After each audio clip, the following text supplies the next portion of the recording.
know it's supposed to be simple. Good versus evil, right? Well, now I'm not so sure. They made me this way. They thought I'd serve them. They were wrong.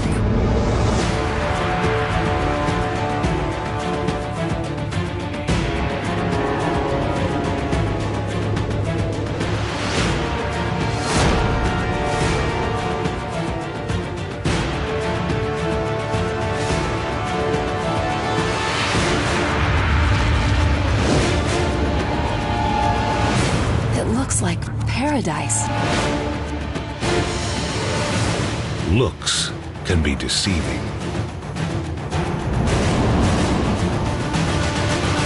My power, like my empire, knows no bounds. Prepare my troops for assault.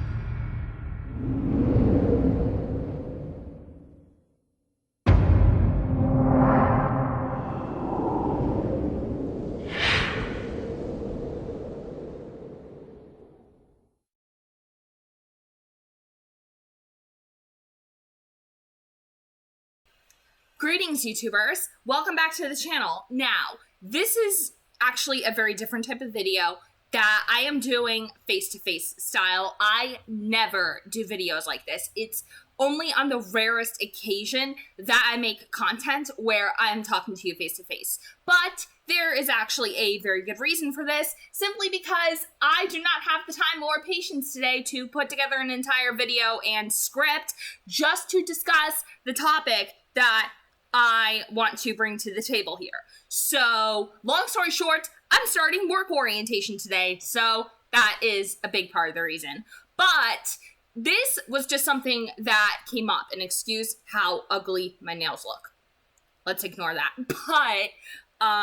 But this was something that actually came to mind when I was watching a YouTube video from Super Carlin Brothers on why Dolores Umbridge is the worst kind of evil. And the YouTuber on this channel from Super Carlin Brothers, he sorted the various Harry Potter characters into the 9 moral alignments. Now, for those of you who do not play Dungeons and Dragons, the 9 moral alignments are basically the basic types of alignment that you have your character go on. So there's lawful good, neutral good, chaotic good. Lawful neutral, neutral neutral, chaotic neutral. Lawful evil, moral neutral evil, and chaotic evil. Now, each of these affect your choices that you make throughout the narrative of the story. Though I find that with Baldur's Gate, these decisions don't make too much of a huge difference, because either way, you can have people on your side that are neutral evil, and you could simply be neutral good or chaotic good and still have those people in your alignment. So it just goes to show that at the end of the day, whatever one of the 9 moral alignments that you pick, in the end of the day, it's not really going to matter too much in the first Baldur's Gate game. At least that's what I've found from playing it so far. Yeah. So, the reason why I want to bring up the 9 moral alignments today is because I have been playing a ton of City of Heroes Going Rogue, and City of Heroes Going Rogue, for those of you who don't know, it was an expansion onto City of Heroes, and it was basically set in this utopia called Nova Praetoria, ruled by Emperor Marcus Cole, that universe's version of the Statesman. Now, we know that the Statesman in the regular world of City of Heroes, for the most part, is neutral good, or he could be, no, actually, Statesman is lawful good, I'd want to say, while Lord Recluse, I would say, is lawful evil, for sure. So those are where those two differ.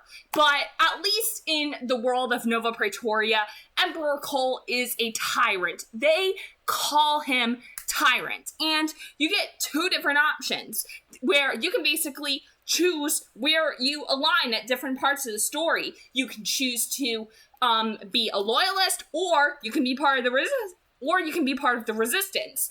But here's the thing. You have a choice at a certain point to switch alignments. And I've done this before. I've played this game with switching of the alignments. And I'm currently doing it right now with several of my characters, and I'm bringing that gameplay onto the channel to see if I personally would change alignments at a certain point based off of what I feel to be moral and correct. But the thing is that does this inherently make our decisions in going rogue evil or good? Well, here's the thing. No. I would say that going rogue allows you to follow on the neutral path. And the reason why I say this is because what you're doing in going rogue isn't inherently good or evil.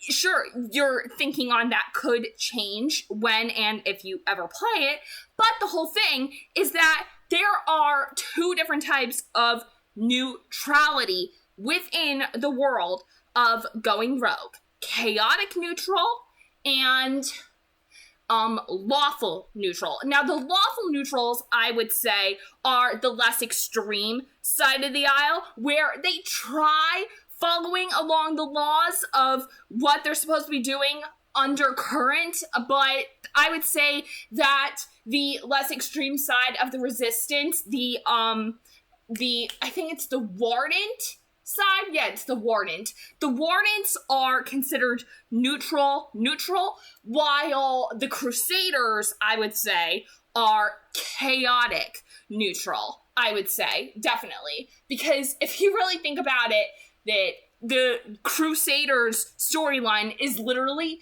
just an excuse for you to cause chaos in the realm of Nova Praetoria. And then you have the loyalists, and there's the responsibility and the power. And the responsibility side, I would say, is most definitely neutral good or neutral, because you truly do, or possibly lawful neutral. I can't really decide where that fits, but for now we're going to say lawful neutral, just because lawful neutral, they intend to follow the laws and help the people of Nova Praetoria, while the power storyline most definitely is chaotic neutral, because think about what they're trying to do there with the city, is that they just want power. They want all the power for themselves, and they will not stop by any means to get to that point. And I have multiple characters in these different types of alignments following the different types of stories. So that's pretty much all I can say about that, is that City of Heroes Going Rogue is the perfect example of neutrality. And it allows you to, and by it being neutral, by it at its core showing neutrality in the best way possible, at the end of the day, it allows you to change those alignments. And it allows you to make your own decisions and think about what you truly believe is right and wrong.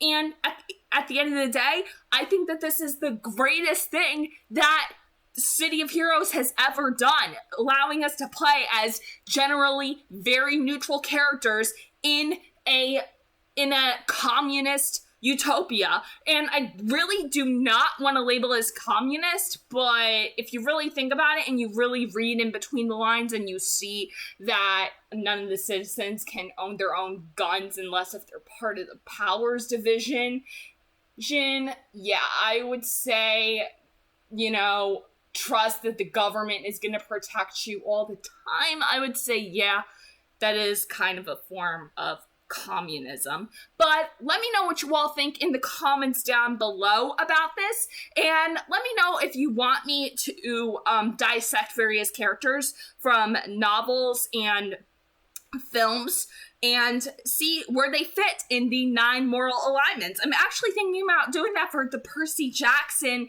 Greek gods. I think that could actually be really cool to do. So God bless, happy viewing, and have a nice day.